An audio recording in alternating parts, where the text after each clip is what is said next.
In this video, I will show you how you can crush your competition with Google Ads.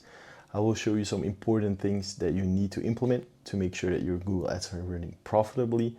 And these are actually some things that we've implemented for one of our clients who was running Google Ads and was losing money before he started working with us. To give you some context, he was doing a ROAS of 0.55 before he started working with us, and we scaled it to a ROAS of 4.39 with even less ad spend. So we not only increased his ROAS and his profitability, but we also reduced the ad spend. And I will show you how we did this and how you can actually do it too. So the first thing that we did was actually looking at the historical data of the ad accounts. Since he was already running ads before us, we were actually able what was working and what wasn't working.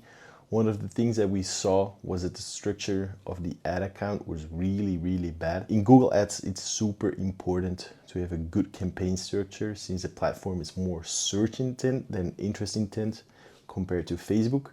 Meaning that if someone would need something, they go onto Google, typing what they need, and then your ad would pop up in the search results. So relevancy is actually super important on Google, and I will go over this later in the video on how you can actually build the perfect Google ad structure. A second thing that we saw was the limited by budget notification from Google.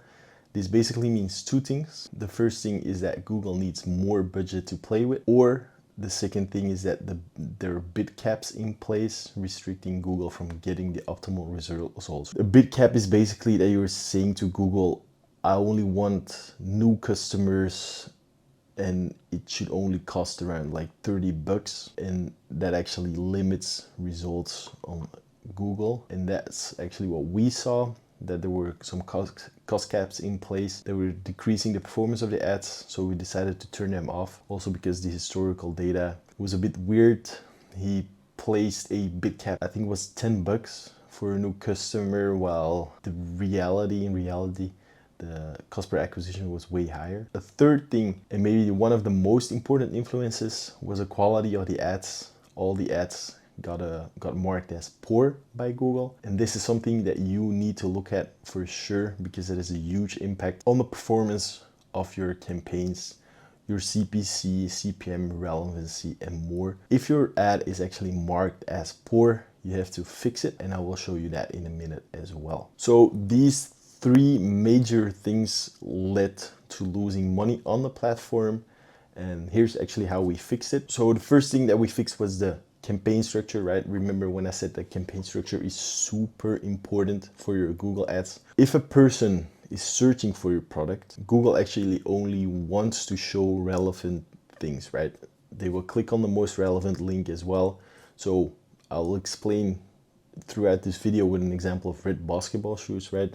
So if someone searches for red basketball shoes and they see an ad with the best sports gear or the biggest shoe shop or red basketball shoes, which one will they click on? 9 cases out of 10, they will click on the last ad, since it was the most relevant to their problem. So the closest to the solution to their problem. That's why a good campaign structure is crucial. The problem with this client actually was the fact that they were running one campaign with a lot of different keywords inside of them, which also led to the poor mark on their ads, which made every single ad non-relevant. If someone would search for red basketball shoes, they would get ads saying soccer shoes, the biggest shoe store, since they weren't actually optimizing on relevancy and the different keywords. And this was actually because they were selling a lot of different products. So they weren't only selling, for example, football shoes, basketball shoes. They were also selling a lot of various products. So they put every single keyword inside that campaign, made the whole campaign not relevant. We actually implemented a super basic structure, right? You have two types of campaigns that you can run. You can run a SCAC campaign or a stack campaign. A stack campaign is a single theme ad group campaign, meaning that one theme per ad group. So if you sell basketball gear, the ad group would only consist of keywords regarding basketball, such as red basketball shoes, basketballs, basketball shirts.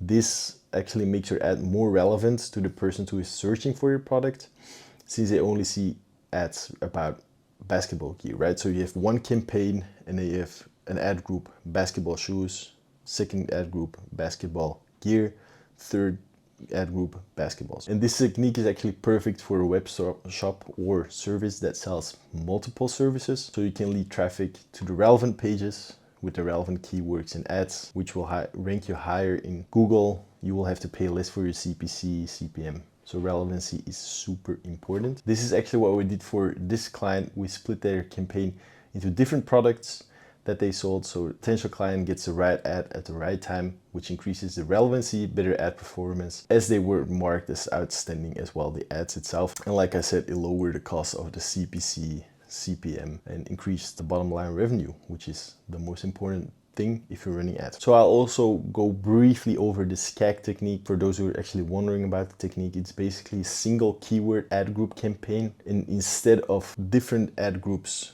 with different themes, you just take one keyword, right? So it's only red basketball shoes. Basketball shoes, red, right? That's one keyword, one ad group. Second ad group would be basketball shirts, Lakers or something. And then you basically tear it down with every single keyword. It's a bigger campaign with way more relevancy, but it's a trade-off, right? Because you have to manage way more ads, set up way more ads, way more keywords. I'm a big fan of the stack technique because I see the best results with my clients, but for you it can be the SCAG, so you need to try them both.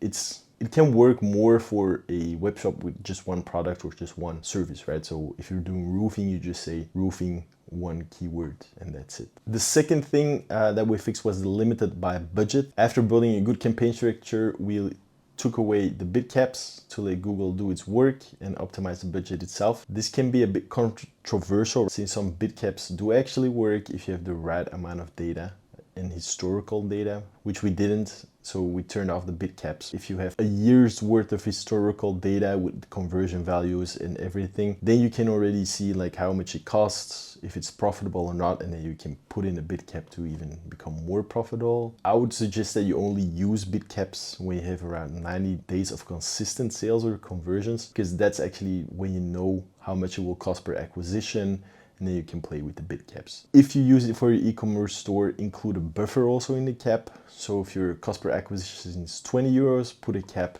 on 25 and see how that works. So Google has some room to play with. The third thing that we did was going from a poor mark on our ads to an outstanding mark for our ads. So now that the keywords were relevant, the campaign structure was built out, and the budget was set, the only thing left to do was actually improving the ads themselves. Since the previous keywords weren't really relevant to the ad, it got marked as poor. But by just using one theme, we were able to write headlines specifically for the theme. The ads got more relevant, so they got a better score, which led to a lower CPC and cost per acquisition, lower CPM, also just way more real estate on Google. This is a technique that we implemented. So this is done by using dynamic keywords, which you can implement by using brackets such as on the screen. This changes the keyword from the theme keyword to the search term of the person looking for your product. So to explain it in human language, right? If someone searches for red basketball shoes and you've used a dynamic keyword in your ad and included red basketball shoes in your keywords, then the headline will change to red basketball shoes. But if someone is searching for basketball shoes Nike size X and you didn't include it, the headline would just be your theme keyword. So it would be like basketball shoes. And that's actually a great way to include every single keyword in your ad group, in your ads, and increase the relevancy and the ad score on Google as well. Then what we also did was include other relevant keywords in the headline, as well as the company name. So you always have brand awareness and some USPs such as free shipping, safe payments, etc. Right? So use your USPs in the headlines, and that way your ad consists of three really important things: the keyword that the person is looking for, your company name, which leads to brand awareness, USPs, which differentiates you from other advertisers. In conclusion, those were the things that we implemented that resulted going from a 0.55 ROAS to a 4.39 ROAS. If you like this video and you want to know more about digital marketing, Google ads, Facebook ads, Pinterest ads, even tracking, then hit the subscribe button or share it with someone who is running Google Ads so they can get profitable.